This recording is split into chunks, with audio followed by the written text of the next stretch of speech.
Hello everyone, আসসালামু আলাইকুম। আপনারা সবাই কেমন আছেন? আশা করি নিশ্চয়ই ভালো আছেন। তো বন্ধুরা, গ্রীষ্মকালীন সময়ে যদি শীতকালের কোনো সবজি রান্না করা হয় তাহলে কেমন হয় বন্ধুরা? তো আসুন দেখে নেন সেই শীতকালীন তরকারিটা কি। এই যে আমার সেই শীতকালীন তরকারি, ফুলকপি। কারা কারা এই গরমের সময় ফুলকপি রান্না করে খাচ্ছেন কমেন্টে জানাবেন, ঠিক আছে বন্ধুরা? তো আমি প্রথমে ফুলকপিটা কেটে নিই। আবার কেউ বললেন না যে যেমন তেমন ফুলকপি নিয়েছি, আমি একটা ভালো ফুলকপি নিয়েছি। বাজারে সব থেকে বড় যে ফুলকপিটা ছিল সেই ফুলকপিটাই আমি নিয়ে আসছি। তো আপনারা আমার সাথেই থাকুন। তো আমার ফুলকপি কাটা শেষ, এখন দেখি কি কাটা যায় শীতকালীন সবজি। আপনারা আমার সাথেই থাকুন। এই দেখুন বন্ধুরা, আল্লাহর দেয়া একটা বড় নিয়ামত, এই যে বৃষ্টি। আসলে বৃষ্টির দিনগুলো খুব ভালো লাগে, তাই না? কত সুন্দর মনোরম একটা পরিবেশ, মাশাআল্লাহ। মনটা চাচ্ছে বৃষ্টিতে গিয়ে গোসল করি।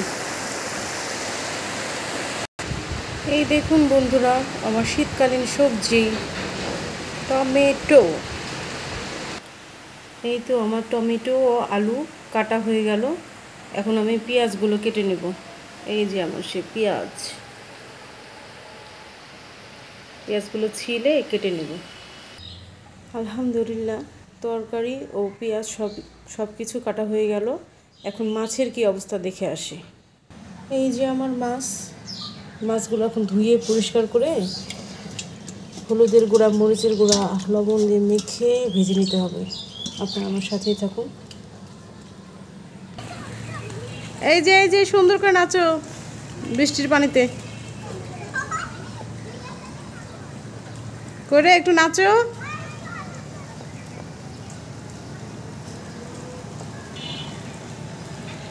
নাচে না,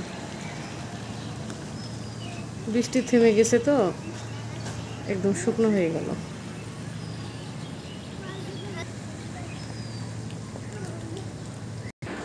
এই দেখুন মাছ রেডি। তো বন্ধুরা, আপনারা একটু বলেন তো এই মাছটারে কি নামে ডাকে সবাই? ঢাকাতে এসে শুনলাম এটার নাম নাকি নওলা, কিন্তু আমাদের গ্রামে তো সবাই এর রুই নামেই চিনি আর কি। তো আপনারা একটু কমেন্টে জানিয়ে দিন যে কোন কোন এলাকায় কি নামে ডাকে, ঠিক আছে? এই যে এগুলো আমার শাশুড়ি দেওয়া বড়ি, কত ছোট ছোট বানিয়েছে। কড়াইয়ে প্রথমে আমি চাল কুমড়োর বড়িগুলো ভেজে নেব। এখন কড়াইয়ে মাছগুলো ভেজে নেব। মাছ ভাজা শেষ, এখন আমি পেঁয়াজ ভেজে নেব।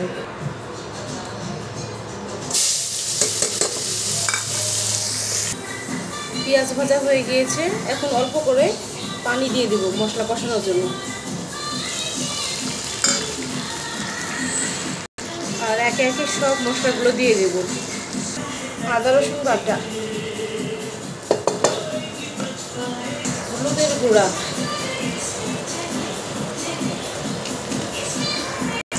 মরিচের গুঁড়া,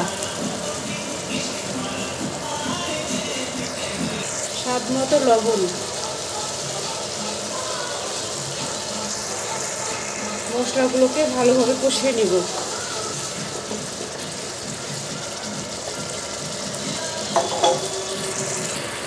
মশলা কষানো হয়ে গিয়েছে, এখন প্রথমেই কুমড়োর বড়িগুলো দিয়ে দেব। বিসমিল্লাহ। কুমড়ো বড়ি কষানো হয়ে গিয়েছে, এখন ফুলকপি ও আলু একসাথে দিয়ে দেব। তরকারিগুলোকে এখন ভালোভাবে কষিয়ে নেব। তরকারি কষানো হয়ে গিয়েছে, এখন আমি ঝোল দিয়ে দেব। বিসমিল্লাহ।